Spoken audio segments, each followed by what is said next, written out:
بمس النار والخذلان على الركون إلى الظالمين والصلاة والسلام على شمس الهداية واليقين المميز بين الطيب والخبيث المهين المأمور على الغلظة والجهاد على الكفار والمنافقين وإعداد المستطاع من القوة المرهبة قلوب أعداء الله المخذولين سيدنا ومولانا محمد المبعوث رحمة للعالمين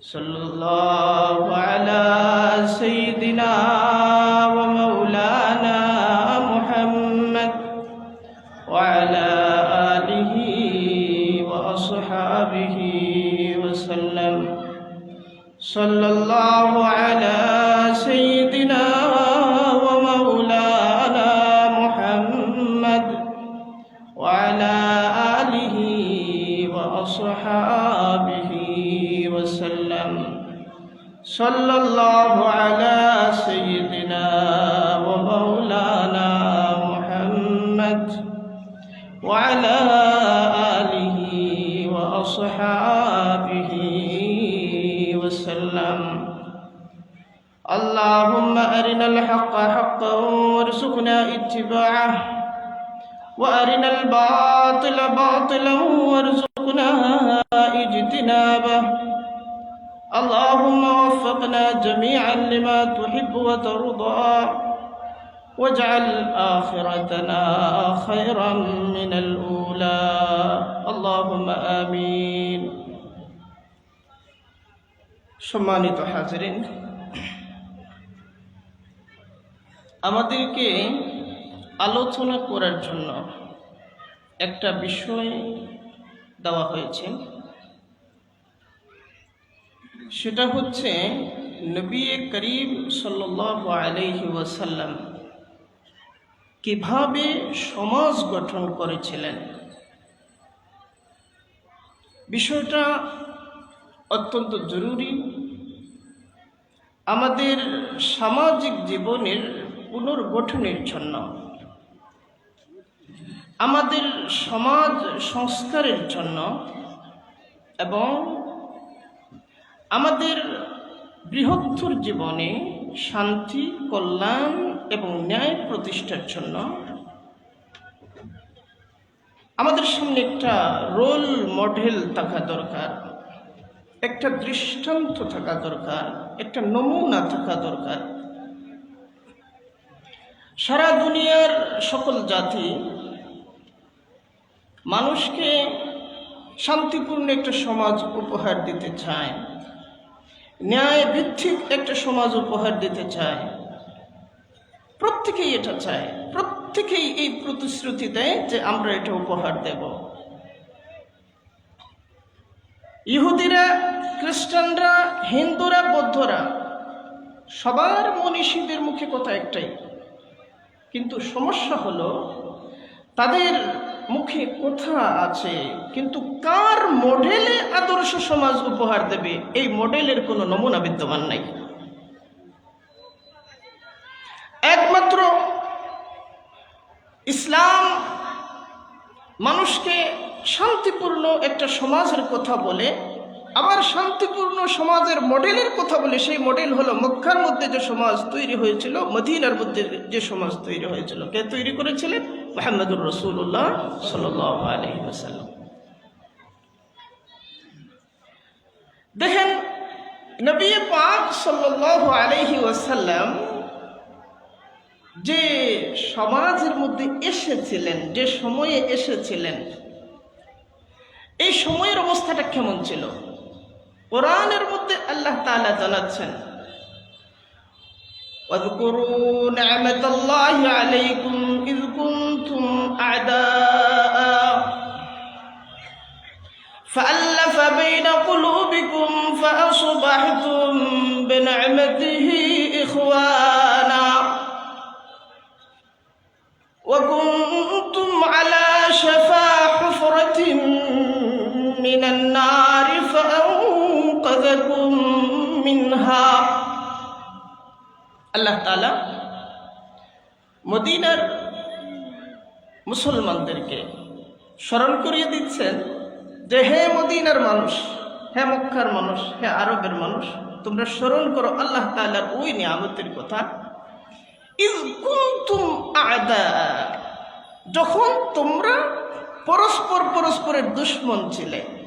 মদিনার সকল মানুষ পরস্পরের দুশমন ছিল। আরবের মানুষগুলো এক গোত্র আরেক গোত্রের দুশমন ছিল, মক্কার মানুষ এক গোত্র আরেক গোত্রের দুশমন ছিল। ইয কুনতুম আ'দা, 1 নম্বর পয়েন্ট, যখন তোমরা পরস্পরের দুশমন ছিলে। নবী আলাইহিস সালামের মাধ্যমে কি হলো? ফাআল্লাফা বাইনা কুলুবিকুম, দুশমনী ছিল, রক্তপাত ছিল, সংঘাত ছিল, হানাহানি ছিল। নবীজির মাধ্যমে আল্লাহ তাআলা তোমাদের বিচ্ছিন্ন অন্তরসমূহকে পরস্পরের সাথে জোড়া লাগাইয়া দিলেন। সুবহানাল্লাহ।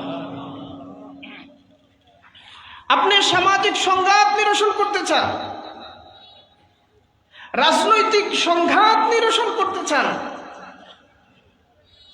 মানুষে বিচ্ছেদ হানাহানি দূরীভূত করতে চান, কাজ কোথা থেকে শুরু করতে হবে? আল্লাহ তাআলা বলছেন কাজ শুরু করতে হবে অন্তর থেকে, হৃদয় থেকে শুরু করতে হবে। সেখান থেকে পরিষ্কার করার কাজ, পরিচ্ছন্ন করার কাজ, সংস্কার করার কাজ করতে হবে। যদি হৃদয়ের ময়লা দূর না হয়, যদি হৃদয়ের সাথে হৃদয়ের জোড়া না লাগে, তাহলে হাজারো আইন করেও সামাজিক সংঘাত নিরসন করা যাবে না, হাজারো রাজনৈতিক পলিসি তৈরি করেও সমাধান করা যাবে না। নবী আলাইহিস সালামের মাধ্যমে আল্লাহ সুবহানাহু ওয়া তাআলা প্রথম যে নিয়ামত সামাজিক জীবনকে দিলেন সেটা হলো ফাআল্লাফা বাইনা কুলুবিকুম, তোমাদের অন্তরগুলোকে আল্লাহ তাআলা মিলাইয়া দিলেন। দেখেন, নবীজি যে মক্কা নগরীতে এসেছিলেন, জন্মগ্রহণ করেছিলেন, এই মক্কা নগরীর তখনকার আয়তন ছিল 12 কিলোমিটার। ওই সময়ের মক্কা শহরের আয়তন ছিল 12 কিলোমিটার। ওই সময়ে মক্কা শহরে যারা বসবাস করতেন তাদের সংখ্যা নিয়ে বিভিন্ন মতামত আছে। কেউ বলেছেন 40,000, কেউ বলেছেন 50,000 মানুষ তখন মক্কায় থাকতেন, কেউ বলেছেন 35,000 মানুষ, কেউ বলেছেন 33,000 মানুষ। সর্বনিম্ন যে মতামত সেটা হলো ওই সময়ে মক্কায় 30,000 মানুষ বসবাস করতেন। কোন সময়? যখন নবীজি মক্কায় আগমন করলেন। 12 কিলোমিটার এরিয়ার একটা শহর, 30,000 মানুষ বসবাস করেন যে শহরে, সেই শহরে নবী আলাইহিস সালাম হেদায়েতের কাজ শুরু করলেন কোথা থেকে? শুরু করলেন নিজের পরিবার থেকে। হেদায়েতের কাজটা নবীজি নিজের পরিবার থেকে শুরু করলেন। মক্কায় তখন 14টা বড় বড় গোত্র বসবাস করত, 14টা বড় বড় গোত্র। সবাইকে হেদায়েত করতে হবে, সারা মক্কাকে, সারা আরবকে হেদায়েত করতে হবে, সারা দুনিয়াকেও হেদায়েত করতে হবে। সবাইকে হেদায়েত করার জন্য নবীজি দুনিয়ায় এসেছেন। কিন্তু হেদায়েতের মিশনটা শুরু হলো নবীজির পরিবার থেকে। সেটা কিভাবে? আমরা বুখারী শরীফের মধ্যে তার বিবরণ পাই। আমরা যে কিতাবের নাম শুনি বুখারী শরীফ, এই কিতাবের পুরা নাম হলো আল জামিউস সহিহুল মুসনাদুল মুখতাসার মিন উমুরি রাসূলিল্লাহ সাল্লাল্লাহু আলাইহি ওয়াসাল্লাম ওয়া সুনানিহি ওয়া আইয়ামিহি, লম্বা নাম। এই কিতাবের যিনি সংকলন করেছেন তার নাম আমরা জানি ইমাম বুখারী। শুধু ইমাম বুখারী নামে জানি। এটা এরকম হলো ইমামে সুতারপাড়া, ইমামে মাঝপাড়া, এরকম ইমাম বুখারী। তার আসল একটা নাম আছে, তার পুরা নাম হলো আল ইমামুল হাফিজুল হুজ্জাহ আমিরুল মুমিনিন ফিল হাদিস। এগুলো হচ্ছে তার লকব। আবু আব্দুল্লাহ মুহাম্মদ ইবনে ইসমাঈল ইবনে ইব্রাহিম ইবনে মুগীরাহ ইবনে বারদিজবাত ইবনে বাজিজবাত আল জুফি আল ইয়ামানি রাহিমাহুল্লাহু তাআলা। এই হচ্ছে তার পুরা নাম। এখন এই যে বুখারী, এই বুখারী শরীফের মর্যাদা দুনিয়ার মধ্যে কোরআন মজিদের পরে সবচেয়ে বড় মর্যাদা সম্পন্ন কিতাব হলো বুখারী শরীফ। আসাহুল কুতুবি বা'দা কিতাবিল্লাহ, আসাহুল কুতুবি বা'দা কিতাবিল্লাহ, আল্লাহর কিতাবের পরে সবচেয়ে বিশুদ্ধ কিতাবের নাম হলো বুখারী শরীফ।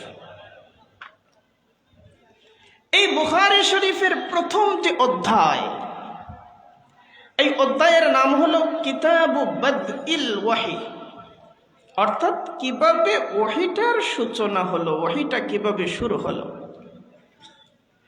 এই অধ্যায়ের আওতায় ইমাম বুখারী রাহিমাহুল্লাহু তাআলা একটা উপশিরোনাম তৈরি করেছেন, সেটার নাম হলো বাবুন কাইফা কানা বাদউল ওয়াহি ইলা রাসূলিল্লাহি সাল্লাল্লাহু আলাইহি ওয়াসাল্লাম ওয়া কাউলিল্লাহি আযজা ওয়া জাল ইন্না আওহাইনা ইলাইকা কামা আওহাইনা ইলা নূহি ওয়ান নাবিয়্যিনা মিন বা'দিহি। কিভাবে নবীজি নবুয়ত লাভ করেছিলেন, কিভাবে নবীজির কাছে ওহীটা এসেছিল, এবং এই ওহী আসা, নবীজির নবুয়ত লাভ করা এবং নবীজির দাওয়াতের কাজ সূচনা হওয়া, সমাজ সংস্কারের সূচনা হওয়া, সমস্ত কিছুর আরম্ভটা কিভাবে হয়েছিল সেটার বিবরণ আমরা এই অধ্যায়ের মধ্যে পাই। এই অধ্যায়ে 6খানা হাদিস আছে, 6খানা হাদিস। প্রথম যে হাদিস, এই হাদিস বর্ণনা করেছেন হযরত উমর ইবনুল খাত্তাব রাদিয়াল্লাহু আনহু। এই হাদিস হলো ইন্নামাল আমালু বিন্নিয়াত, সমস্ত কাজ নিয়তের উপর নির্ভরশীল। নবুয়ত, ওহী, সমস্ত কিছুর আলোচনা আপনি করবেন, কোরআন সুন্নাহের আলোচনা করবেন, বুঝবেন, বুঝাবেন, বোঝার চেষ্টা করবেন, মাহফিল আয়োজন করবেন, মাহফিলে নসিহত করবেন, নসিহত শুনবেন। সমস্ত কিছুর সওয়াব যদি পেতে হয় তাহলে আপনার নিয়ত আগে সহি হতে হবে। যারা এসেছি নিয়ত সহি হতে হবে যে এখানে আমি 5 মিনিট আর 5 ঘন্টা থাকি আল্লাহ তাআলাকে সন্তুষ্ট করার জন্য আমি থাকবো। আমরা নিয়ত সহি করেছি ইনশাআল্লাহ, আল্লাহ তাআলার জন্য না, কোনো চেহারা দেখার জন্য না, কোনো বিশিষ্ট মানুষের নাম শোনার জন্য না, বা তার আওয়াজ শোনার জন্য না, আল্লাহ সুবহানাহু ওয়া তাআলাকে খুশি করার জন্য। যতক্ষণ আছি, যতক্ষণ বসবো, আসাটাও আল্লাহর জন্য, যাওয়াটাও আল্লাহর জন্য। তো ওহী নিয়ে আলোচনা করবেন, শুরুতে হাদিসের নিয়ত আনবেন, নিয়ত ঠিক করে সবকিছু, তারপরে অগ্রসর হতে হবে। এই হাদিসটা বর্ণনা করেছেন হযরত উমর রাদিয়াল্লাহু আনহু। বলেছিলাম প্রথম অধ্যায়ে 6 হাদিস, প্রথম অনুচ্ছেদে প্রথম হাদিস বর্ণনা করেছেন হযরত উমর রাদিয়াল্লাহু আনহু। দ্বিতীয় যে হাদিস, এই হাদিস বর্ণনা করেছেন আম্মাজান হযরত আয়েশা রাদিয়াল্লাহু আনহা। তৃতীয় যে হাদিস, এই হাদিসও বর্ণনা করেছেন আম্মাজান হযরত আয়েশা রাদিয়াল্লাহু আনহা। চতুর্থ যে হাদিস, এই হাদিস বর্ণনা করেছেন নবীজির চাচাতো ভাই হযরত আব্দুল্লাহ ইবনে আব্বাস রাদিয়াল্লাহু আনহুমা। 5 নম্বর যে হাদিস, এই হাদিসও বর্ণনা করেছেন নবীজির চাচাতো ভাই আব্দুল্লাহ ইবনে আব্বাস রাদিয়াল্লাহু আনহুমা। 6 নম্বর যে হাদিস, এই হাদিস বর্ণনা করেছেন নবীজির একজন চাচা আবু সুফিয়ান ইবনে হারব। এই 6 হাদিস হলো বুখারী শরীফের প্রথম অধ্যায়ের মূল আলোচ্য বিষয়। সেখানে আমরা পাই নবীজি কিভাবে ওহীটা লাভ করলেন, কিভাবে ওহী লাভ করলেন। গারে হেরার মধ্যে ছিলেন। গারে হেরা, যারা মক্কায় গিয়েছেন তারা জানেন কত উঁচা, সেখানে ওঠা কত কষ্টকর। এখন আবার সিঁড়ি করে দেওয়া হয়েছে, তারপরে উঠতে কষ্ট হয়। ওই সময় কিছুই ছিল না। নবী আলাইহিস সালাম ওই গারে হেরার মধ্যে বসে ধ্যান করতেন এবং কাবার দিকে তাকাইয়া থাকতেন, কাবার দিকে তাকাইয়া থাকতেন, ধ্যান করতেন। এই কথা ভেবে যে সারা দুনিয়া জুড়ে রাহাজানি, সারা দুনিয়া জুড়ে নৈরাজ্য, সারা দুনিয়া জুড়ে অশান্তি, সারা দুনিয়া জুড়ে মানুষ আল্লাহ তাআলাকে ভুলে গেছে। এই অবস্থা থেকে মানুষের মুক্তিদানের জন্য আদর্শ রাস্তাটা কি হতে পারে, কোন পদ্ধতিতে মানুষের মুক্তি অর্জন করা সম্ভব, সেটা নিয়ে তিনি চিন্তা করতেন, ফিকির করতেন। এই গারে হেরার মধ্যে অবস্থানরত অবস্থায় আসমান থেকে হযরত জিবরিল আমিন আলাইহিস সালাম সোজা নবীজির সামনে নেমে আসলেন। সোজা নবীজির সামনে নবীজিকে বলেন, ইকরা, পড়ো, পাঠ করো। নবীজি ছিলেন উম্মি, পাঠ করার জন্য কোনো বিদ্যালয়ে ভর্তি হন নাই, কোনো মক্তবে গিয়ে আলিফ বা তা শিখেন নাই। নবী যারা, রাসূল যারা, তারা দুনিয়াতে কারো ছাত্র হবার জন্য আসেন নাই। জন্মের আগেই তারা দুনিয়ার সমস্ত শিক্ষকের শিক্ষক। ফলে কোনো নবী এসে কোনো বিদ্যালয়ে ভর্তি হবেন, কোনো মক্তবে যাবেন, কোনো উস্তাদের কাছে যাবেন, এটা নবীজির শানের খেলাফ। কোনো নবী কোনো কালেই কোনো উস্তাদের কাছে, জাগতিক কোনো উস্তাদের কাছে পড়েন নাই। তাদের উস্তাদ হলেন সরাসরি আল্লাহ পাক রব্বুল আলামিন, সরাসরি আল্লাহ পাক রব্বুল আলামিন। তো হযরত ঈসা আলাইহিস সালাম, একদিন তাকে এক উস্তাদের কাছে নিয়ে যাওয়া হয়েছে। উস্তাদের কাছে উস্তাদ বলতেছেন, পড়ো আলিফ। ঈসা আলাইহিস সালাম প্রথম হরফ আলিফ। ঈসা আলাইহিস সালাম তো পড়ার জন্য এখানে আসেন নাই, পড়ানোর জন্য এসেছেন। উস্তাদকে জিজ্ঞেস করতেছেন, আপনি বলতেছেন প্রথম হরফ আলিফ পড়ার জন্য, আপনি বলেন আলিফটা কেন প্রথম হরফ? আলিফ দিয়ে কেন শুরু হলো সেটা বলেন। এখন উস্তাদ কি জবাব দেবেন?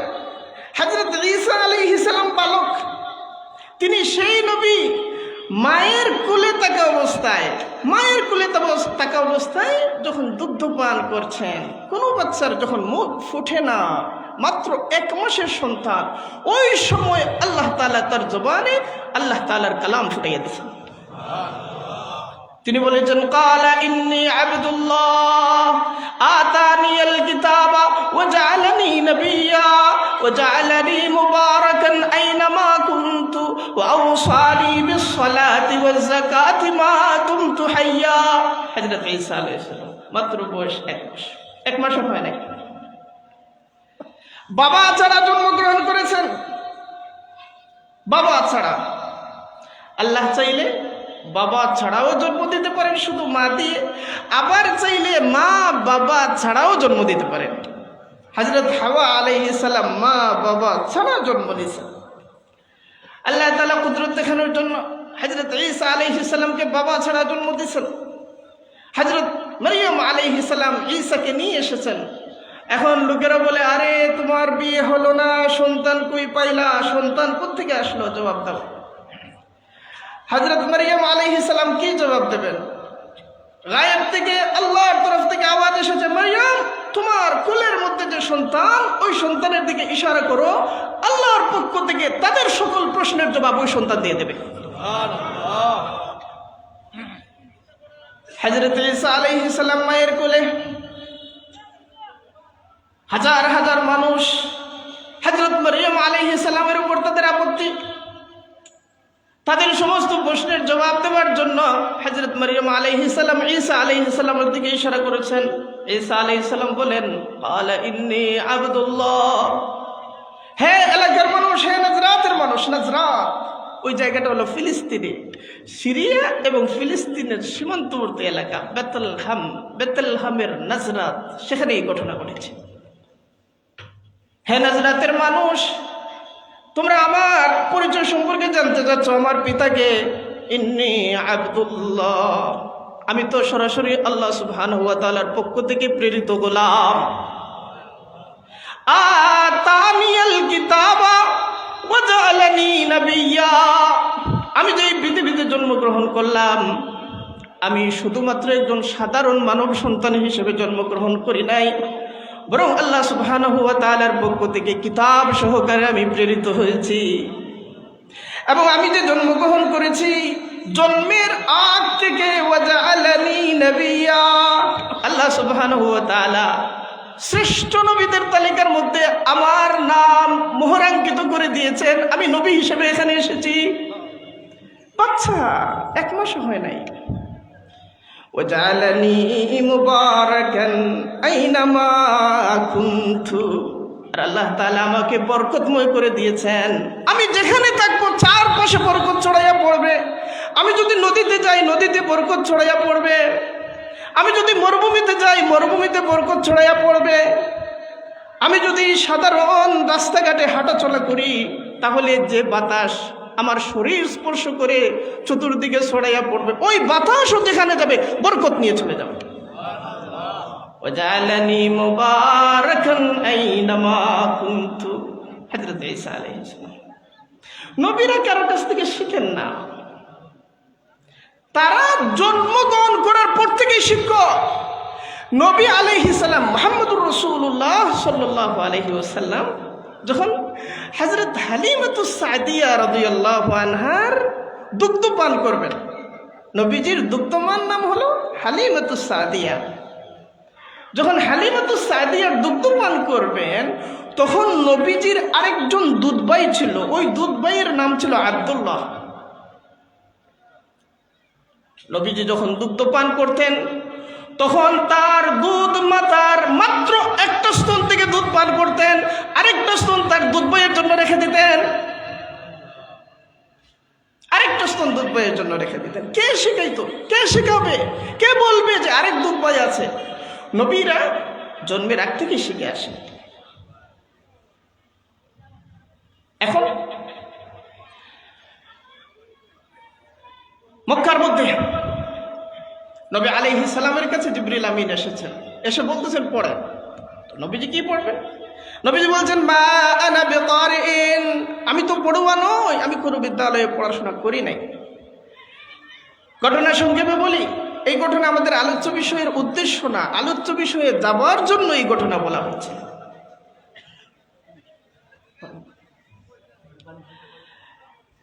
এখন তিনবার হযরত জিবরিল আমিন বলছেন পড়ে, নবীজি বলছেন মা আনা বিকারিন। 4 নম্বর পর কি হলো? জিবরিল আমিন আলাইহিস সালাম নবী আলাইহিস সালামের সিনার সাথে সিনা মিলিয়ে দিলেন, বুকের সাথে বুক মিলিয়ে দিলেন, এবং এই এক বুকের সাথে আরেক বুকের মিলনের মাধ্যমে জমিনের সাথে আসমানের মিল হয়ে গেল, বান্দার সাথে আল্লাহর মিল হয়ে গেল। হযরত আব্দুল আজিজ মুহাদ্দিস দেহলভী রাহিমাহুল্লাহ তাআলা বলেন, এই মিলের অর্থ হলো এক সমুদ্র যখন আরেক সমুদ্রের সাথে একাকার হয়ে যায় তখন দুইটার মধ্যে কোনো পার্থক্য থাকে না। বাশারি কলব তথা মানুষের কলব তখন সামাওয়ী কলব তথা আসমানি কলবের সাথে একত্রিত হয়ে আল্লাহর নূরের সাথে একেবারে সম্পূর্ণ একাকার হয়ে গিয়েছিল।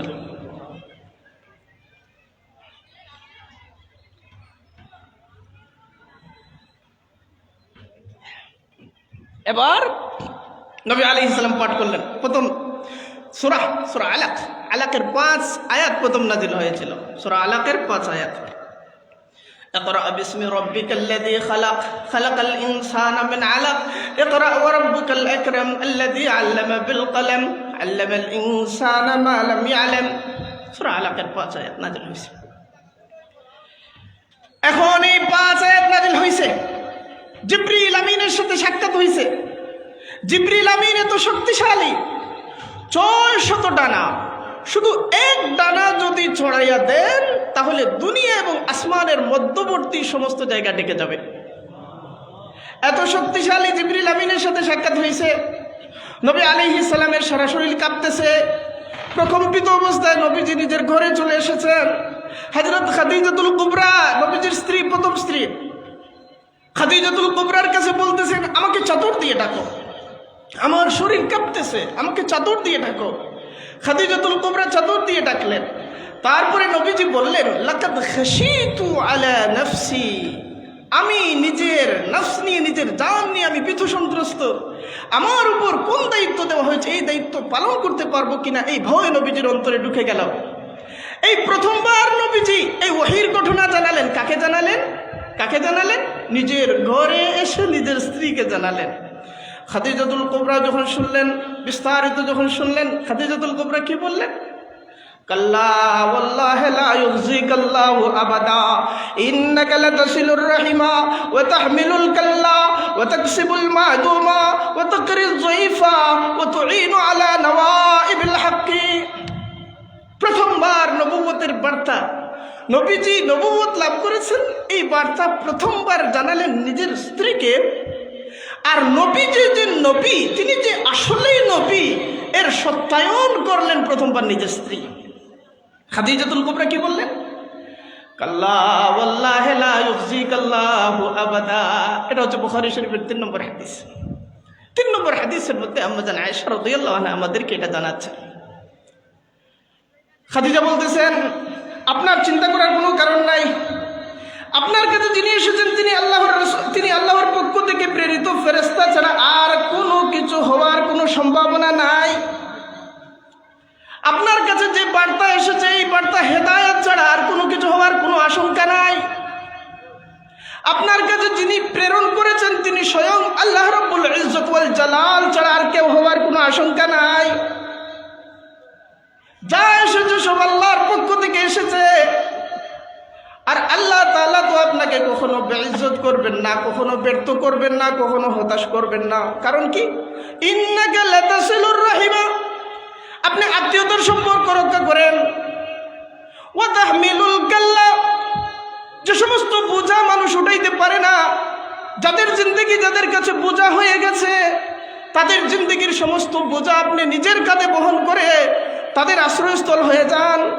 ওয়া তাকসিবুল মা'দুমা, এবং যে সমস্ত জিনিস মানুষের আওতা থেকে হারিয়ে গেছে, আওতার বাইরের যে সমস্ত জিনিস, সক্ষমতার বাইরের যে সমস্ত জিনিস, সেগুলো আপনি উপার্জন করেন। অর্থাৎ মানুষকে তার আওতার বাইরের সমস্ত জিনিস আপনি পৌঁছিয়ে দেন, পাইয়ে দেন। মানুষের সহায়তা করেন, সহযোগিতা করেন, মানুষের পার্থিব সহায়তা করেন, অপার্থিব সহায়তা করেন, দুইটাই করেন। ওয়া তুঈনু আলা নাওয়াইবিল হক, আর যারা হকের পথে চলতে চায় তাদেরকে আপনি সব সময় সহযোগিতা করেন, সাহায্য করেন, পৃষ্ঠপোষকতা করেন, তত্ত্বাবধান করেন, অভিভাবকত্ব করেন। ফলে আল্লাহ তাআলা আপনাকে কখনো ব্যর্থ করবেন না। এখন খাদিজা যে নবীজির নবুয়তের উপর ঈমান আনলেন, কোন হাদিসে 6 পয়েন্টের কথা, কোন হাদিসে 7 পয়েন্টের কথা আছে। 7টা পয়েন্ট যে দেখালেন এগুলো সব নবীজির চারিত্রিক গুণাবলী। আত্মীয়তার সম্পর্ক রক্ষা করা চারিত্রিক গুণাবলী, অসহায়দের সহায়তা করা চারিত্রিক গুণাবলী, নিঃস্বদের অভিভাবকত্ব করা চারিত্রিক গুণাবলী, আল্লাহর রাস্তায় মানুষকে সাহায্য করা চারিত্রিক গুণাবলী।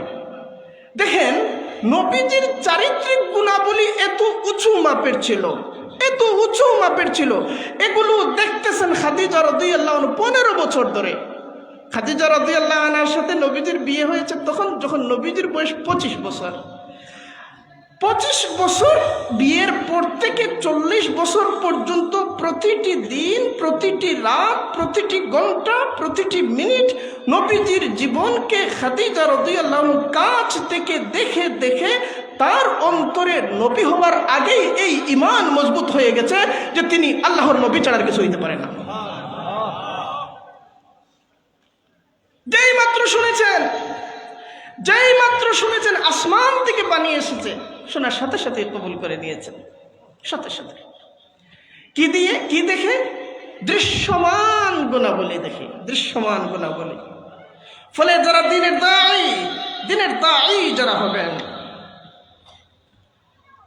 প্রথমে দিনকে নিজের মধ্যে ধারণ করতে হবে।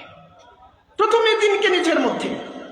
নবী আলাইহিস সালাম সমাজ সংস্কারের কাজ কাকে দিয়ে শুরু করলেন? নিজেকে দিয়ে শুরু করলেন। প্রথমে নিজেকে দিয়ে এই সমস্ত গুণাবলী নিজের মধ্যে এনেছেন, প্রথমে নিজেকে দিয়ে, তারপরে নিজের পরিবার থেকে। হযরত খাদিজা রাদিয়াল্লাহু আনহা একজন নারী, তিনি হলেন প্রথম মুসলমান। 2 নম্বর মুসলমান যিনি হলেন, তিনি হলেন নবী পাক সাল্লাল্লাহু আলাইহি ওয়াসাল্লামের চাচাতো ভাই হযরত আলী রাদিয়াল্লাহু আনহু। হযরত আলী রাদিয়াল্লাহু আনহুর বয়স তখন মাত্র 10 বছর। আল্লাহ রাসূল সাল্লাল্লাহু আলাইহি ওয়াসাল্লাম নবুয়ত লাভ করেছেন। মানুষকে হেদায়েতের কথা জানাতে হবে। নবীজির যে গোত্র, এই গোত্রের নাম হলো বনু হাশিম। বনু হাশিমের সমস্ত মানুষকে, সরদারদেরকে আল্লাহ রাসূল নিজের পরিবারে দাওয়াত করেছেন। দুপুরবেলা কোন রিওয়ায়াতে 40 জনের কথা, কোন রিওয়ায়াতে 45 জনের কথা, বনু হাশিমের 40 জন মানুষ একত্র হয়েছেন, অথবা 45 জন সরদার একত্র হয়েছেন। নবীজি তাদের কাছে এই বার্তা জানালেন আল্লাহর পক্ষ থেকে আমার কাছে জিবরিল এসেছেন, হেদায়েত এসেছে, ওহী এসেছে, আমি আল্লাহর নবী, তোমরা কবুল করবা কিনা? নবীজির চাচা আবু লাহাব দাঁড়িয়ে গেল। আবু লাহাব নবীজির চাচা দাঁড়িয়ে গেল। সে বলল, ইন্নাকা সবিয়ুন, তুমি বলতেছো তোমার কাছে আল্লাহর নবী এসেছেন, আর আমরা দেখতেছি তুমি ধর্মদ্রোহী হয়ে গেছো। নাউজুবিল্লাহ। আবু লাহাব নবীজির চাচা, নবীজির দাওয়াতকে সে প্রত্যাখ্যান করে দিল। আপনার কোনো কথা শোনা যাবে না, হট্টগোল তৈরি করে দিল। সমস্ত সর্দার চুপচাপ হয়ে গেছে, কেউ কথা বলছে না।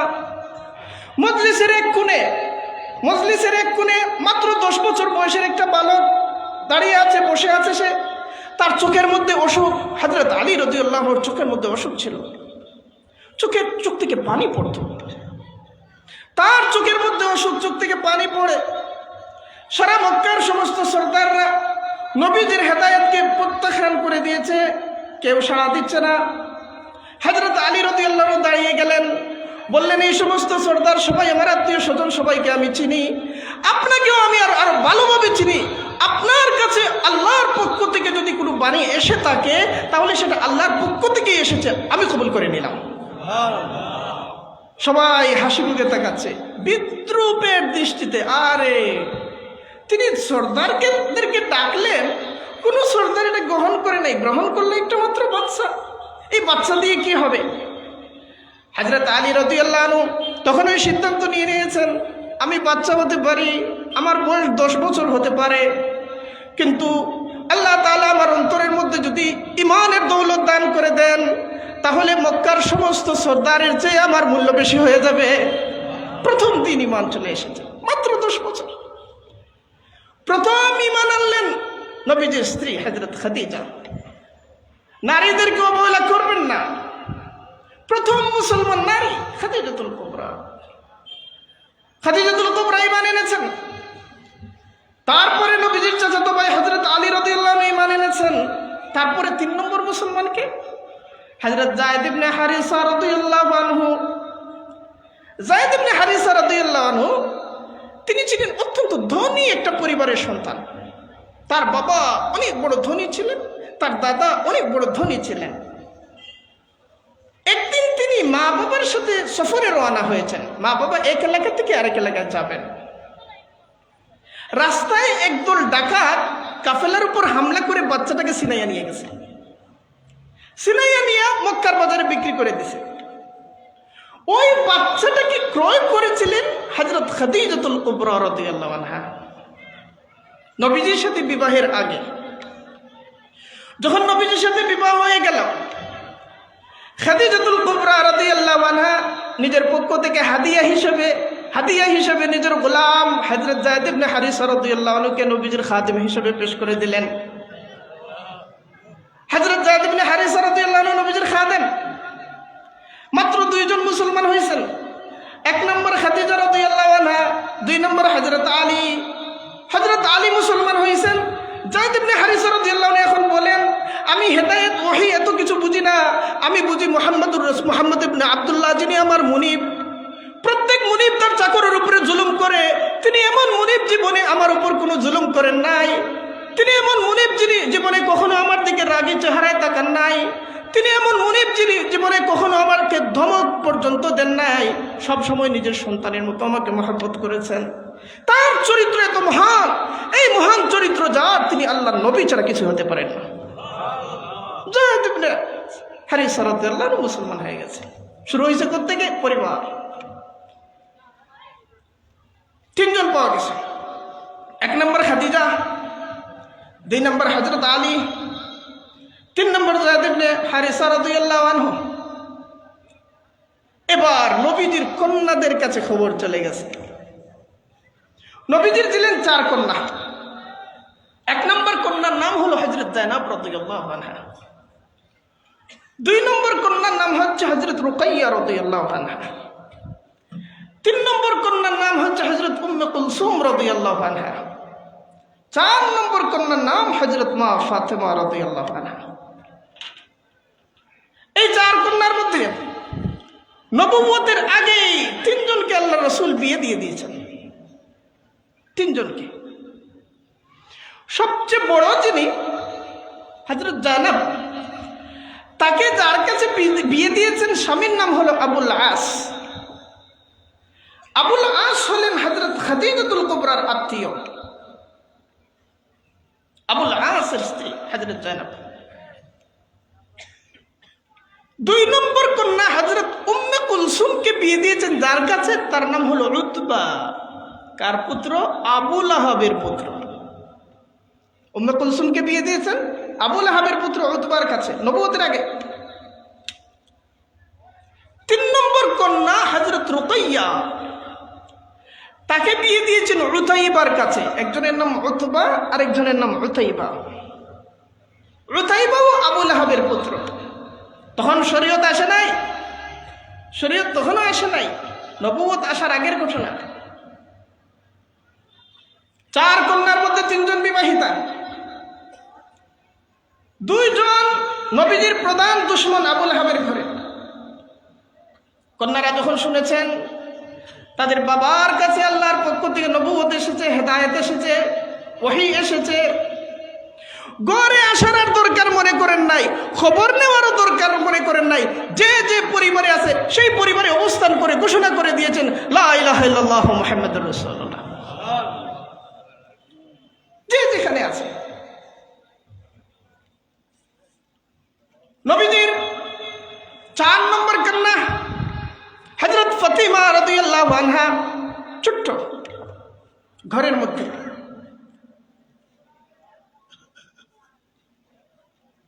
নবীজির যত সন্তানাদি, সব সন্তানাদি, 7 জন সন্তান ছিলেন। কন্যা ছিলেন 4 জন, পুত্র ছিলেন 3 জন। কন্যা পুত্র 3 জন। এই 7 সন্তানের মধ্যে 6 সন্তানই জন্ম নিয়েছেন প্রথম স্ত্রী হযরত খাদিজার গর্ভে। সুবহানাল্লাহ। 7 জনের মধ্যে 6 জন। পুত্রদের মধ্যে প্রথম যিনি আসছিলেন তিনি হচ্ছেন আবুল কাসেম, হযরত কাসেম। তার নাম ছিল কাসেম। প্রথম সন্তান পুত্র ছিলেন না কন্যা ছিলেন সেটা নিয়ে মুহাদ্দিসদের মধ্যে ইখতিলাফ। একদল বলেন প্রথম সন্তান ছিলেন কন্যা হযরত জায়নাব। নবীজির প্রথম সন্তান ছিলেন কন্যা, প্রথমে কন্যা সন্তান এসেছিলেন।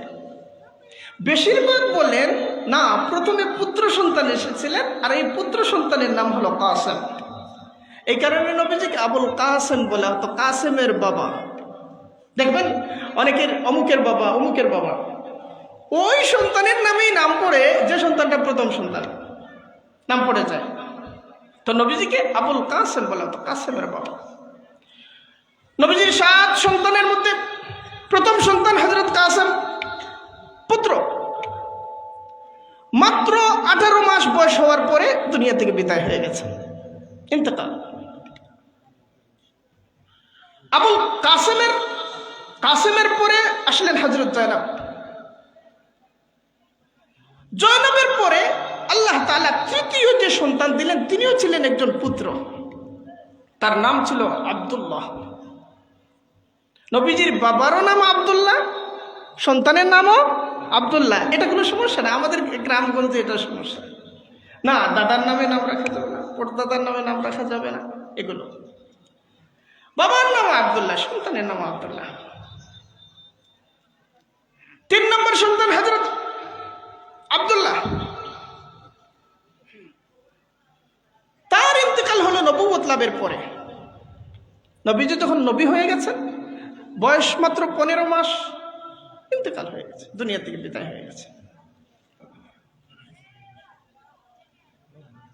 তখন আরবের মধ্যে যাদের পুত্র সন্তান থাকে না বা মারা যায় তাদেরকে আবতার বলা হতো, মানে লেজ কাটা, মানে তার বংশর সিলসিলাটা আগাবে না, বন্ধ হয়ে যাবে।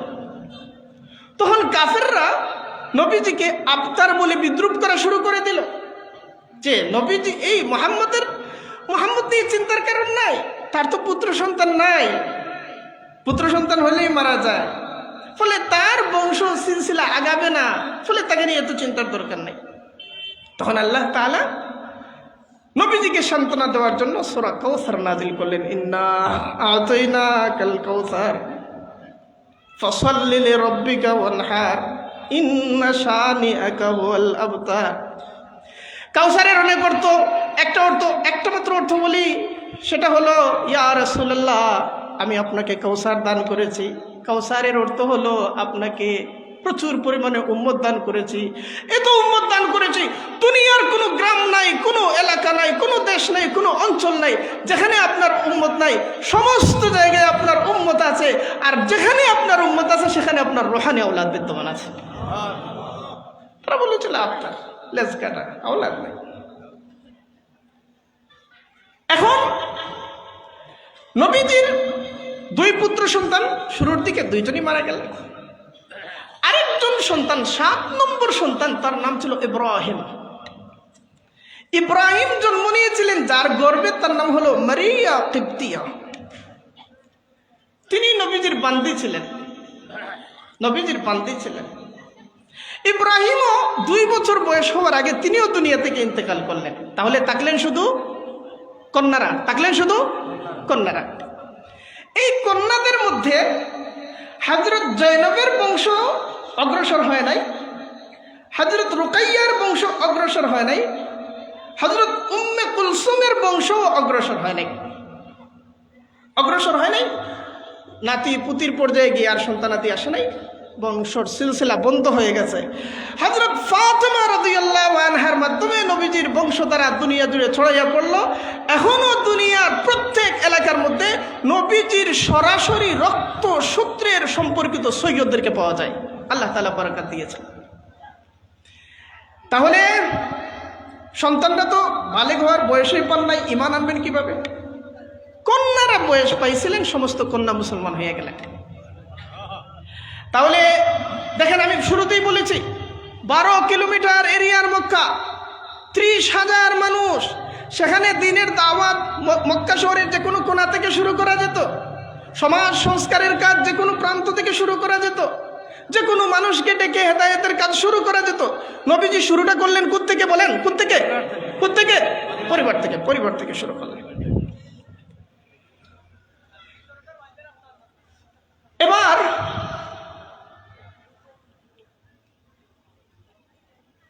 নবীজির সবচেয়ে ঘনিষ্ঠ বন্ধুদের মধ্যে একজন হলেন হযরত আবু বকর সিদ্দিক রাদিয়াল্লাহু আনহু। সবচেয়ে ঘনিষ্ঠ বন্ধু আবু বকর সিদ্দিক, তার আসল নাম না, তার আসল নাম হলো আব্দুল্লাহ। আবু বকর হলো তার কুনিয়ত, উপনাম। আবু বকর সিদ্দিক রাদিয়াল্লাহু আনহুর কাছে খবর গেছে যে আপনার বন্ধু মুহাম্মদ, তিনি নাকি মুসলমান হয়ে গেছেন। এটা কানে কানে এই যে খবর ছড়ায়, কানে কানে খবর গেছে। হযরত আবু বকর সিদ্দিক রাদিয়াল্লাহু আনহু নবীজির সাথে সাক্ষাৎ করলেন।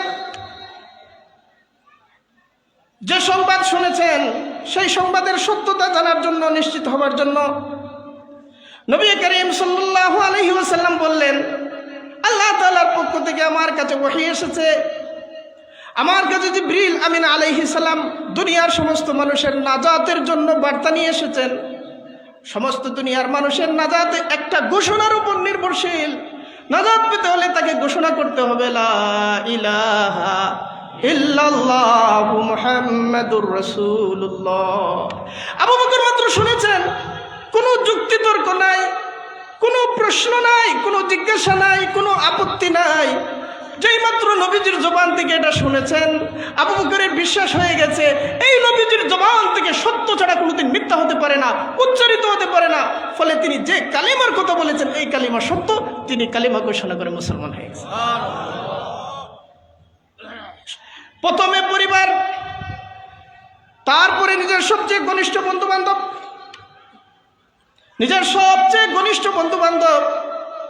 ঘনিষ্ঠ বন্ধুদের মধ্যে হযরত আবু বকর সিদ্দিক প্রথমে ঈমান আনলেন। পুরুষদের মধ্যে, বয়স্ক পুরুষদের মধ্যে সর্বপ্রথম যিনি মুসলমান হলেন তার নাম আবু বকর, রাদিয়াল্লাহু আনহু। বালকদের মধ্যে সর্বপ্রথম যিনি মুসলমান হলেন তার নাম হযরত আলী রাদিয়াল্লাহু আনহু। আর নারীদের মধ্যে এবং সবার মধ্যে সবার আগে যিনি মুসলমান হলেন তিনি হযরত খাদিজা রাদিয়াল্লাহু আনহা।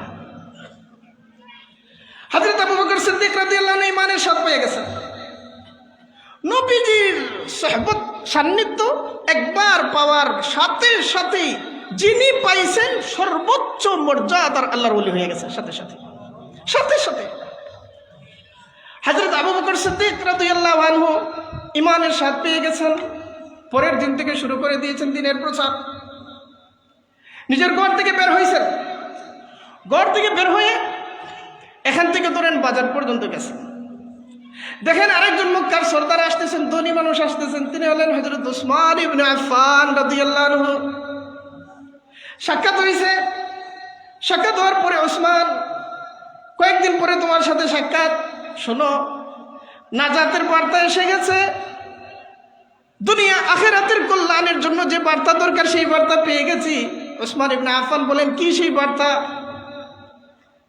হযরত আবু বকর সিদ্দিক রাদিয়াল্লাহু আনহু বলেন, তুমি তো খুব ঘনিষ্ঠভাবেই জানো মুহাম্মদ ইবনে আব্দুল্লাহ এমন মানুষ জীবনে সত্য ছাড়া মিথ্যা বলেন নাই। তিনি আমাকে জানালেন তার কাছে আল্লাহর পক্ষ থেকে ওহী নাযিল হয়ে গেছে। তিনি আমাকে নাজাতের কালিমা লা ইলাহা ইল্লাল্লাহ মুহাম্মাদুর রাসূলুল্লাহ শিখিয়েছেন।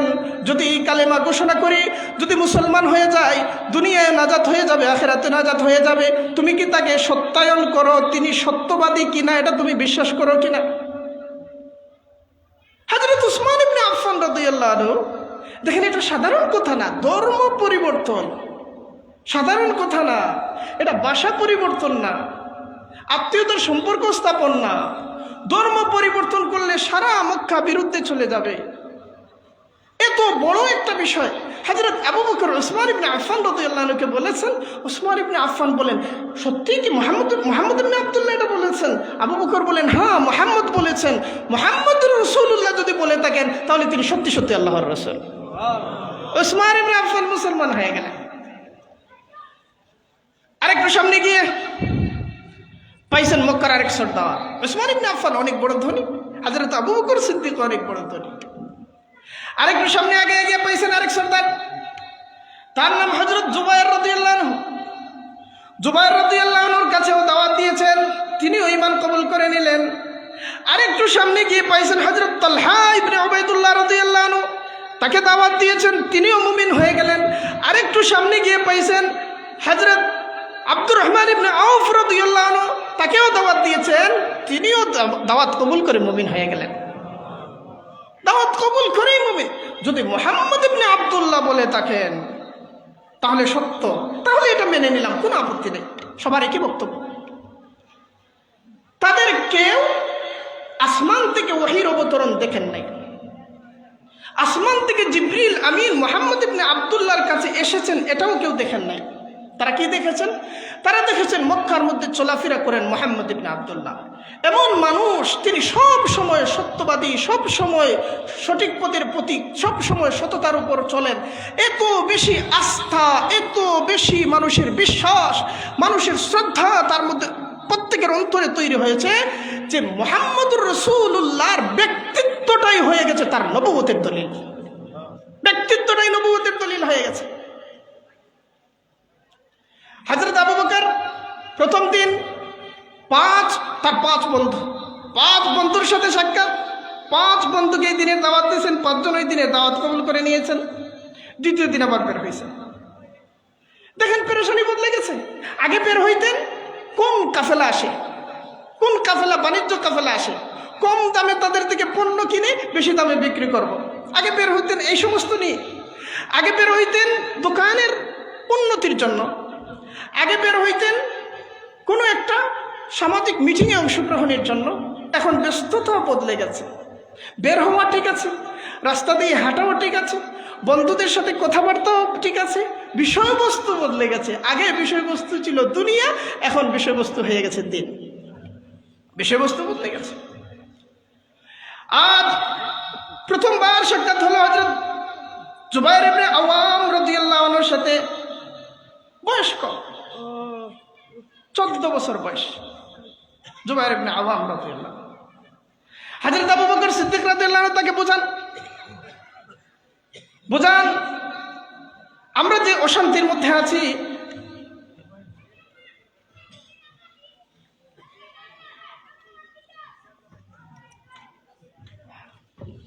চতুর্দিকে তো অশান্তি। আমরা যে অশান্তির মধ্যে আছি, এই অশান্তি থেকে বাঁচার জন্য এতদিন হেদায়েত খুঁজতেছিলাম, পাইয়া গেছি, হেদায়েত এসে গেছে। কার কাছে আসলো জিজ্ঞেস করেন, কার কাছে আসলো? মুহাম্মদ ইবনে আব্দুল্লাহর কাছে এসেছে। হ্যাঁ, তার কাছে এসেছে, তাহলে ঠিক আছে।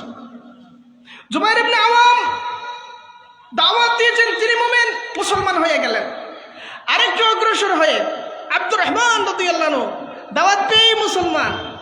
আরেকটু অগ্রসর হয়ে আরেকজন যুবক, 16 বছর বয়স, তার নাম আরকাম ইবনে আবুল আরকাম রাদিয়াল্লাহু আনহু। 16 বছর বয়স, আরকাম ইবনে আবুল আরকামকে দাওয়াত দিয়েছেন, তিনিও মুসলমান হয়ে গেলেন। এরা সবাই মক্কার অত্যন্ত প্রভাবশালী। আরকাম ইবনে আবুল আরকাম কুরাইশ বংশেরই ছিলেন। কুরাইশ বংশে আবার অনেকগুলো উপবংশ, ক্ষুদ্র ক্ষুদ্র বংশ ছিল। যেমন বনু হাশিম কুরাইশ বংশের একটা শাখা, বনু আব্দুল মুত্তালিব কুরাইশ বংশের একটা শাখা। অনুরূপভাবে বনু মখজুম কুরাইশ বংশেরই একটা শাখা। আবু জাহাল কুরাইশ বংশের ছিলেন, কিন্তু মখজুমি ছিলেন, মখজুমি গোত্রের। কুরাইশ বংশের যত গোত্র, এই গোত্রের মধ্যে প্রধান দুটি গোত্র ছিল, একটা হলো হাশেমি, আরেকটা হলো মখজুমি। মখজুমিরা সবসময় চাইতো হাশেমিদের উপর আধিপত্য বিস্তার করতে। তারা বলতো যে কুরাইশের মধ্যে আমরা সেরা। হাশেমিরা বলতো কুরাইশের মধ্যে আমরা সেরা। ওই মখজুমি গোত্রের সরদারের নাতি হলেন হযরত আরকাম ইবনে আবিল আরকাম রাদিয়াল্লাহু আনহু, মুসলমান হয়ে গেছে। তার গড় ছিল কাবা থেকে 130 মিটার দূরে, 130 মিটার, সাফা পাহাড়ের একেবারে নিকটে। হযরত আরকাম ইবনে আবিল আরকাম হলেন 13 নম্বর মুসলমান। এর আগে মাত্র কয়জন মুসলমান হয়েছেন? 12 জন। হযরত আরকাম ইবনে আবিল আরকাম রাদিয়াল্লাহু আনহু মুসলমান হওয়ার পরে মাত্র এই 13 জন মুসলমানকে নিয়ে নবী আলাইহিস সালাম একটা মাদ্রাসা কায়েম করে দিলেন। মাত্র 13 জন মুসলমান। মাদ্রাসা কোথায়? আরকাম ইবনে আবিল আরকামের গড়টাকেই মাদ্রাসা বানিয়ে দিলেন। গড়টাই মাদ্রাসা। এটার নাম হলো মাদ্রাসা দারুল আরকাম, ইসলামের প্রথম মাদ্রাসা দারুল আরকাম। দারুল আরকাম নাম শুনেন না আপনারা? ওই মক্কার সেই মাদ্রাসার নামে নামে মানুষ নাম রাখে। এবার বলেন, মাত্র 13 জন মানুষ, তাদের জন্য আবার মাদ্রাসার কি দরকার? মাত্র 13 জন। ওই সময় মক্কার কোথাও লেখাপড়া ছিল না, কোথাও বিদ্যা চর্চা ছিল না। আরবের মানুষরা উম্মি ছিল। উম্মি হওয়ার অর্থ হলো যারা লেখাপড়া করে না। তারা উম্মি হওয়ার উপর ফখর করত। কেন ফখর করত? আল্লাহ তাআলা তাদেরকে অসাধারণ স্মৃতিশক্তি দিয়েছিলেন। কোনো কিছু শুনলে সেটা মুখস্থ রাখতে পারতেন। নিজের বাবার নাম, দাদার নাম, পরদাদার নাম, এরপরে আর কোনো দাদার নাম বলতে পারবেন কেউ? হ্যাঁ, দাদা, বাবা, পরদাদা, তারপরে আমরা আটকে যাই। আরবরা এরকম না, তারা নিজেদের 15, 16, 20, 25, 30 পূর্বপুরুষের নাম মুখস্থ রাখত। শুধু নিজের না, নিজের স্ত্রীর বংশসূত্র মুখস্থ রাখত। এমনকি তাদের একটা ঘোড়া যদি থাকে, ওই ঘোড়ারও একটা নাম থাকত। ঘোড়ার একটা নাম, উটের একটা নাম, গাধা, এই গাধারও একটা নাম, ওই গাধার মায়েরও একটা নাম ছিল, ওই গাধার বাবারও একটা নাম ছিল, ওই গাধার বাবার কি নাম ছিল, মায়ের কি নাম ছিল, দাদার কি নাম ছিল, দাদির নাম ছিল, সেগুলো মুখস্থ রাখত। এবং এগুলোকে তারা বাহাদুরি মনে করত। তারা বলতো যে দুনিয়ার অন্যান্য জাতির মানুষ, এরা হলো আজমি, এরা হলো চতুষ্পদ বুবা প্রাণীর মতো। কোনো কিছু সংরক্ষণ করার জন্য তাদেরকে লিখতে হয়, আমরা কোনো কিছু সংরক্ষণ করার জন্য লেখনির আশ্রয় নেই না।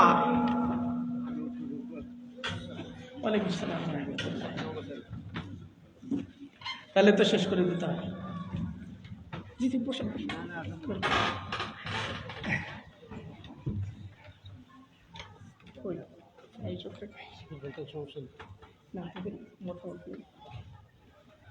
আচ্ছা, এখন তারা মনে করেছি আমরা কোনো, আপনি লিখবেন কেন? হেফাজত করার জন্যই তো না, কোনো কিছু লিখবেন হেফাজত করার জন্য। তারা বলে আরে লেখার দরকার কি, আমরা তো সব কিছু স্মৃতিতে সংরক্ষণ করতে পারি, ব্যাস এটাই তো যথেষ্ট। ফলে তারা লেখাপড়া করতো না। হযরত ইমাম বালাজুরি রাহিমাহুল্লাহ তাআলা উনি লিখেছেন, ওনার একটা কিতাব ফুতুহুল বুলদান, এখানের মধ্যে লিখেছেন নবী আলাইহিস সালাম যখন নবুয়ত লাভ করেন তখন মক্কার মধ্যে লেখাপড়া জানতেন এমন মানুষের সংখ্যা ছিল মাত্র 17 জন, মাত্র 17 জন। লেখাপড়া ছিল না। মক্কায় তখন কত মানুষ ছিলেন? সংখ্যা কত ছিল? 30,000।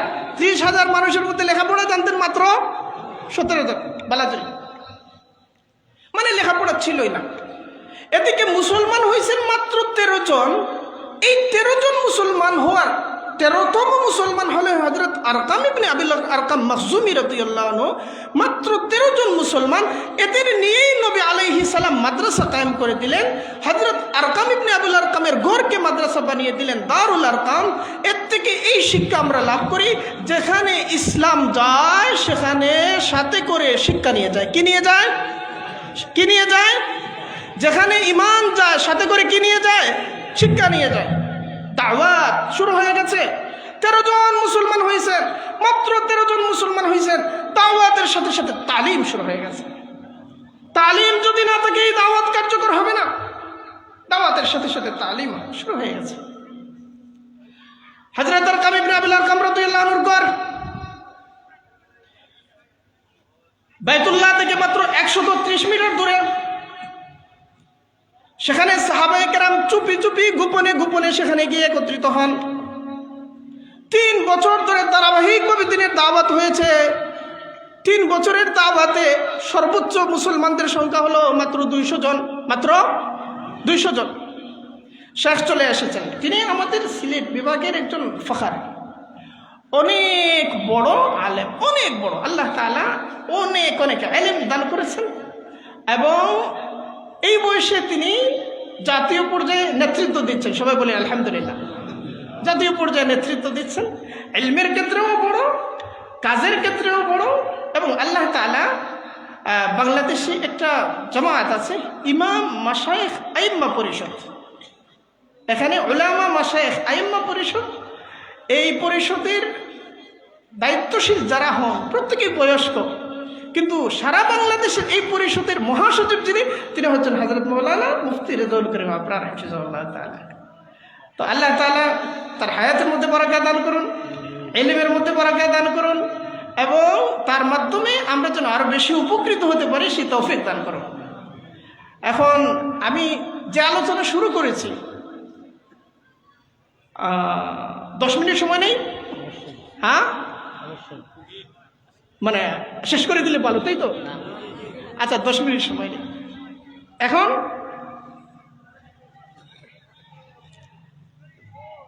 এই যে দারুল আরকাম, চুপি চুপি সবাই সেখানে যান।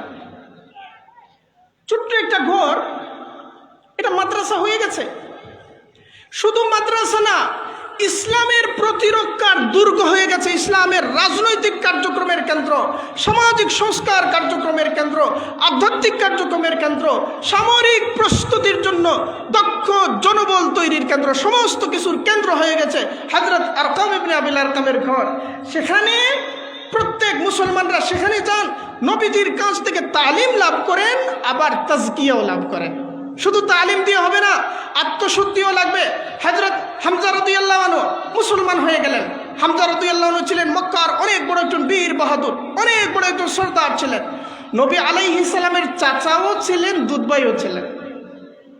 চাচাও ছিলেন, দুধভাইও ছিলেন। দুধভাই কিভাবে? একজন বান্দি হযরত সুয়াইবিয়া রাদিয়াল্লাহু আনহার স্তন থেকে নবীজি দুধ পান করেছিলেন, আবার তার স্তন থেকে হযরত হামজাও দুধ পান করেছিলেন। বয়স বেশি ছিল না, মাত্র মধ্যখানে 3 বছরের ব্যবধান। একই সাথে খেলাধুলা করেছেন, একই সাথে ছাগল চড়িয়েছেন, একই সাথে অনেক অভিজ্ঞতা তাদের। হযরত হামজা রাদিয়াল্লাহু আনহু মক্কার অন্যতম বীর বাহাদুর সর্দার। একদিন মক্কায় আসছেন, খবর পেলেন একজন দাসী বলল, আবু জেহেল আপনার ভাতিজাকে নির্মমভাবে অত্যাচার করেছে। হযরত হামজার গায়ের মধ্যে রক্ত গরম হয়ে গেল। আবু জেহেলকে গিয়ে দিলেন জোরে একটা ঘুষি এবং বললেন, তুই আমার ভাতিজার উপর হাত তুলেছিস, আজ থেকে জেনে রাখ, আমার ভাতিজার উপর আক্রমণ করেছিস তাকে দুর্বল মনে করে। তিনি দুর্বল নন, আমি হামজা আজ থেকে মুসলমান হয়ে গেছি। হযরত হামজা রাদিয়াল্লাহু আনহু মুসলমান হয়ে দ্বীনের তালিমের জন্য ওই দারুল আরকামে যান, সেখানে দ্বীনের তালিম লাভ করেন। তারপরে হামজা রাদিয়াল্লাহু আনহু মুসলমান হওয়ার মাত্র 20 দিনের মাথায় হযরত ওমর রাদিয়াল্লাহু আনহু ছিলেন আদি গোত্রের, কুরাইশ গোত্রের না, মক্কার একটা গোত্রের নাম হলো আদি গোত্র। হযরত ওমর রাদিয়াল্লাহু আনহুর বোনের নাম ছিল হযরত ফাতেমা রাদিয়াল্লাহু আনহার বিয়ে হয়েছিল যার কাছে, তার নাম ছিল সাঈদের বাবার নাম ছিল জায়েদ, তিনি মুহাম্মদুর রাসূলুল্লাহ নবুয়ত লাভের আগেও এক আল্লাহতে বিশ্বাস করতেন, কোনোদিন শিরক করেন নাই। ওই জায়েদের পুত্র ওই সাঈদের কাছে বিয়ে হয়েছে হযরত ওমর রাদিয়াল্লাহু আনহার বোন ফাতেমার। হযরত ওমর রাদিয়াল্লাহু আনহু নবী আলাইহিস সালামকে হত্যার জন্য রওনা হয়েছেন। রাস্তায় নাঈম ইবনে আব্দুল্লাহ নামে একজন লোক, তার গোত্রের লোক, তার আত্মীয়, তার সাথে সাক্ষাৎ হয়েছে। নাঈম ইবনে আব্দুল্লাহ জিজ্ঞেস করেছেন, ওমর কোথায় রওনা, কোথায় যাচ্ছ? ওমর রাদিয়াল্লাহু আনহু বলেন, আমি যাচ্ছি মক্কার এই ঝামেলা শেষ করে দিতে। মুহাম্মদকে যদি হত্যা করা যায় মক্কার সব ঝামেলা শেষ হয়ে যাবে, শান্তি প্রতিষ্ঠিত হয়ে যাবে। নাঈম ইবনে আব্দুল্লাহ বলেন, মুহাম্মদকে হত্যা করবা? এত বড় সাহস! এটা তো দূরের কথা, আগে নিজের পরিবার ঠিক করো। আপনার বোন ফাতেমা মুসলমান হয়ে গেছে। ওমর রাদিয়াল্লাহু আনহুর রক্ত মাথায় উঠে গেছে।